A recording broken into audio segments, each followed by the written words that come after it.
In today's video, I'm going to be taking a look at Darius Garland and his high basketball IQ. If you're looking to be able to see the court better and have better court vision and court awareness, this is definitely a video that's going to help you. So let's get down. Let's check out what Darius Garland does so that you can also incorporate what he does into your game. Okay, so in this clip, it's a 3-on-3 situation when he attacks that rim and he's able to get that basketball over to Mobley for that layup. So the first thing that we see is that when he attacks that rim, he's using his off arm to be able to create contact between himself and his defender that also allows him to create that lane. That elbow allows him to cut off that player so that he has that open lane to the basket. This then forces the defender of Mobley to move over and play some help defense.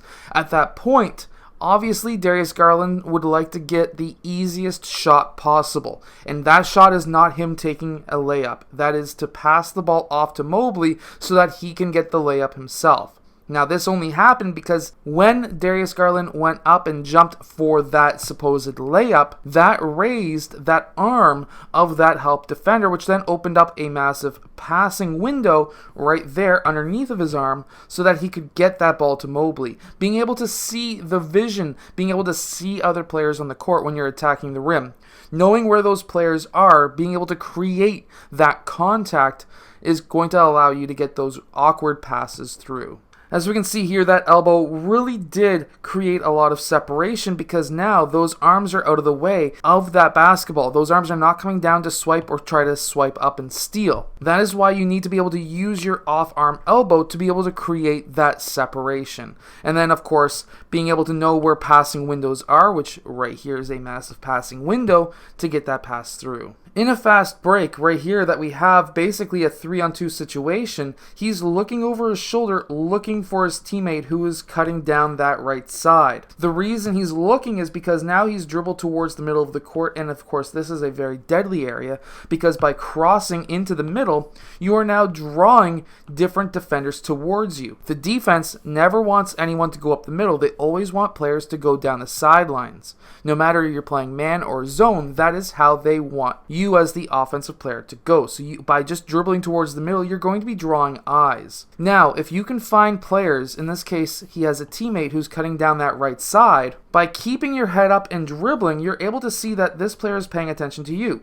This player is well beyond your teammate. This man is facing you, this man is facing you, and this man is literally doing nothing. So, by switching over to his right hand, making that one hand pass through and making sure it's a bounce pass, because of course if it was a chest pass there would be players who could intercept that.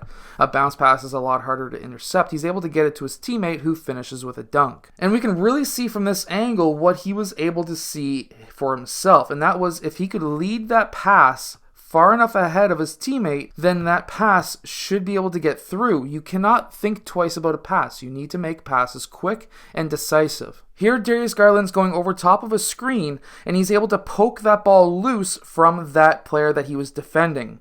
As soon as that happened, he's watching that ball. He notices that he's got teammates who are going to be able to collapse onto that ball. As soon as he notices that it's going to be in good position for his teammate to grab, he darts down court as fast as possible. This allows his teammate to get him that ball so that he can then go in for the layup or get an assist for himself. See, by now being the lead man, this is a very terrible situation because now if this guy is able to block your shot, you could go in for that layup and he would be in prime position to pin you on the backboard. I personally hate that position. I do the exact same thing. However, I personally take the dribble and then I turn around and I look for one of these two players and I pass to the best option. Instead, Darius Garland has even better basketball IQ or court vision as myself, and he's able to know, hey, right away, I got a guy on my right side. And how was he able to notice that? Well, earlier on, right about here, he was most likely looking over his shoulder to see where players are. And then he was able to make that pass, and right there, he looks over his shoulder again. He knows exactly where his teammate is, and he's able to drop that pass back so that his teammate's able to get a dunk. And we can see him look over his shoulder right there. As soon as he catches it, he's looking in that direction. Peripheral vision shows he'd be looking here, and because of that, he was able to make that drop pass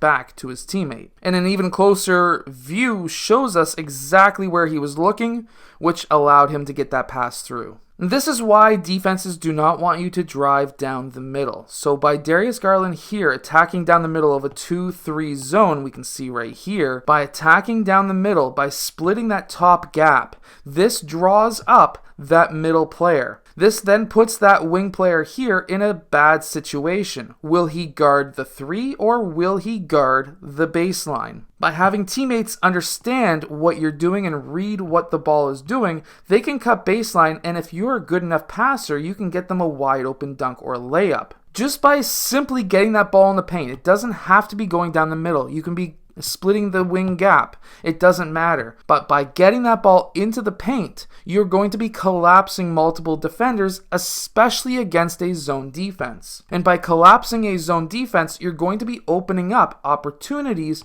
for either a three-point shot or for layups or dunks. So if you're a corner player in a 5-out offense and there's a player who drove down the middle of the paint or drove the wing or maybe drove baseline, and you're on that opposite corner, you need to be cutting baseline, because now by those players who are cutting or driving towards the rim, collapsing the defense, it will get you wide open for these shots. And get these defensive rebounds as a team, and you get that ball. The first thing you should be doing on the outlet pass is looking down court.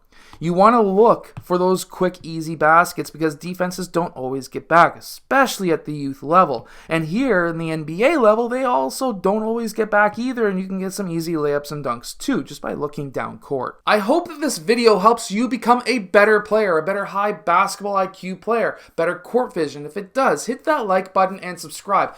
And I'll see you guys again in my next video.